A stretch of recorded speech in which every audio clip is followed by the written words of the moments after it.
بسم اللہ الرحمن الرحیم۔ میرا قرآن کتنا آسان۔ السلام علیکم دوستو، ڈاکٹر اسما اپنے چینل میرا قرآن کتنا آسان ہے کے ساتھ آپ کی خدمت میں حاضر ہوں۔ دوستو، آج ہم سورہ بقرہ کی آیت نمبر 214 سے 217 کے بارے میں بات کریں گے، جس میں اللہ تعالیٰ نے ہمیں بتایا ہے کہ جنت میں داخلہ آسان نہیں ہے۔ تم نے کیا سمجھ رکھا ہے کہ یوں ہی جنت کا داخلہ تمہیں مل جائے گا؟ بلکہ ابھی تم پر وہ سب کچھ نہیں گزرا جو تم سے پہلے ایمان لانے والوں پر گزر چکا ہے۔ ان پر سختیاں گزریں اور مصیبتیں آئیں، اور حتیٰ کہ وقت کا رسول اور اس کے ساتھی اہل ایمان چیخ اٹھے کہ اللہ کی مدد کب آئے گی۔ اس وقت انہیں تسلی دی گئی کہ اللہ کی مدد قریب ہی ہے۔ یعنی دوستو، اللہ تعالیٰ نے فرمایا ہے کہ جنت اتنی آسانی سے نہیں ملتی۔ وہ ایک محاورہ ہے نا، جنت مر کے ہی لبدی، مطلب آپ کو سختیاں اٹھانی پڑتی ہیں اس کے لیے، آپ کو اپنے آپ پروف کرنا پڑتا ہے کہ آپ اس جنت کے اہل ہیں جو اللہ تعالیٰ نے مومنوں کے لیے اناؤنس کی ہوئی ہے۔ تو اور اللہ تعالیٰ نے ساتھ یہ بھی بتایا ہے کہ جن کو پہلے جنت کی بشارت ملی ہے یا جو لوگ جنت میں جائیں گے انہوں نے بڑی سختیاں برداشت کی ہیں، اور یہاں تک کہ وہ بھی اتنے صابر ہو کے وہ بھی ایون چیخ اٹھتے کہ اللہ کی مدد کب آئے گی، اور پھر انہیں کہا گیا کہ اللہ کی مدد قریب ہی ہے۔ تو ہم گناہ گار لوگ جو کہ چھوٹی چھوٹی تکلیف پہ جو ہے گلہ کرنا شروع کر دیتے ہیں، کوئی ایک چھوٹی سی نعمت نہیں ملتی تو گلہ کرنا شروع کر دیتے ہیں، میران ہوتی ہے تو سوک کے لیے جو ہے اللہ تعالیٰ کا شکوہ شروع کر دیتے ہیں،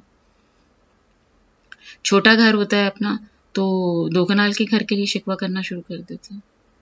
کسی کو کچھ اچھا پہنتے اور عورتیں دیکھ لیتے ہیں تو اس کے لیے شکوہ شروع کر دیتے ہیں۔ اس طرح جنت نہیں ملتی۔ جنت صبر کرنے سے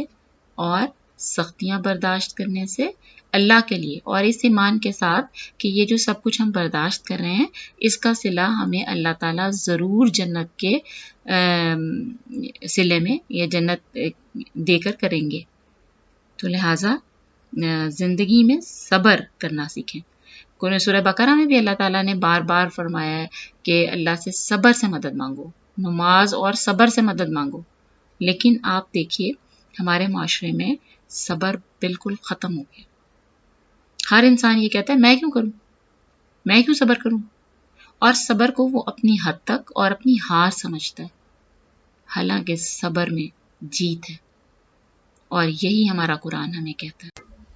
آیت نمبر 215 میں اللہ تعالیٰ نے فرمایا، لوگ پوچھتے ہیں ہم کیا خرچ کریں؟ جواب دو کہ جو مال بھی تم خرچ کرو اپنے والدین پر، رشتہ داروں پر، یتیموں اور مسکینوں اور مسافروں پر خرچ کرو، اور جو بھلائی بھی تم کرو گے اللہ اس سے باخبر ہوگا۔ اللہ تعالیٰ نے آیت نمبر 216 میں فرمایا، تمہیں جنگ کا حکم دیا گیا ہے اور تمہیں ناگوار ہے وہ۔ ہو سکتا ہے کہ ایک چیز تمہیں ناگوار ہو اور وہی تمہارے لیے بہتر ہو، اور ہو سکتا ہے کہ ایک چیز تمہیں پسند ہو اور وہی تمہارے لیے بری ہو۔ اللہ جانتا ہے، تم نہیں جانتے۔ دوستو، یہ بنی اسرائیل کا وہی جنگ والا واقعہ جو ہے دوبارہ یہاں پہ یاد کرایا گیا ہے کہ جب حضرت موسیٰ علیہ السلام نے ان کو حکم دیا کہ وہ جنگ کریں، انہوں نے پہلے جو ہے اس کی حامی بھری لیکن اس کے بعد پھر وہ اس سے مکر گئے۔ تو یہاں پہ دوبارہ وہ بات کہی جا رہی ہے، لیکن اس کے ساتھ ایک بہت امپورٹنٹ بات جو یہاں پہ ہمیں سکھائی گئی ہے وہ یہ ہے کہ ضروری نہیں ہے کہ جو چیز ہمیں اچھی لگ رہی ہے وہی ہمارے حق میں بہتر ہے، بلکہ ہو سکتا ہے کہ ایک چیز ہمیں بری لگ رہی ہو لیکن اللہ تعالیٰ نے اسی میں ہی ہماری عافیت جو ہے رکھی ہو۔ تو لہٰذا ہمیں اللہ تعالیٰ کے فیصلوں پر صبر اور شکر کرنا چاہیے، کیونکہ جو اللہ تعالیٰ جانتے ہیں وہ ہم نہیں جانتے۔ تو کبھی ضد نہیں کرنی چاہیے اس چیز کے لیے جو ہمیں اچھی لگ رہی ہے، اور نہ کہ ہم اس کے لیے اپنے ایمان کی قربانی دیں، اپنے اللہ تعالیٰ کی ناشکری کریں، کیونکہ ہر چمکتی ہوئی چیز سونا نہیں ہوتی،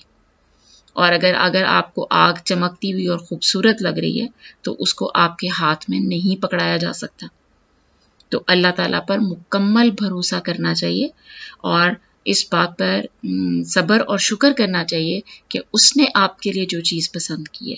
بے شک وہ آپ کو پسند آ رہی ہے یا نہیں آ رہی، آپ جو ہے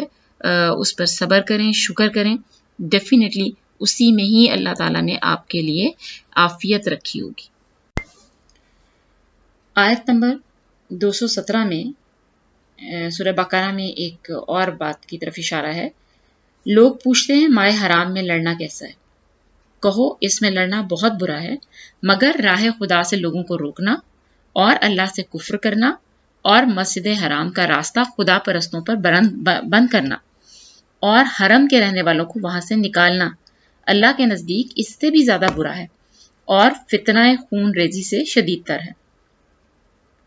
دوستو یہ بات ایک واقعے سے متعلق ہے۔ رجب 2 ہجری میں نبی صلی اللہ علیہ وسلم نے 8 آدمیوں کا ایک دستہ نخلا کی طرف بھیجا تھا اور اس کو ہدایت فرمائی تھی کہ قریش کی نقل و حرکت اور ان کی آئندہ ارادوں کے متعلق معلومات حاصل کرے۔ جنگ کی کوئی اجازت آپ صلی اللہ علیہ وسلم نے نہیں دی تھی، لیکن ان لوگوں کو راستے میں قریش کا ایک چھوٹا سا تجارتی قافلہ ملا اور اس پر انہوں نے حملہ کر کے ایک آدمی کو قتل کر دیا اور باقی لوگوں کو ان کے مال سمیت گرفتار کر کے مدینے لے آئے۔ یہ کاروائی ایسے وقت میں ہوئی جبکہ رجب ختم اور شعبان شروع ہو رہا تھا،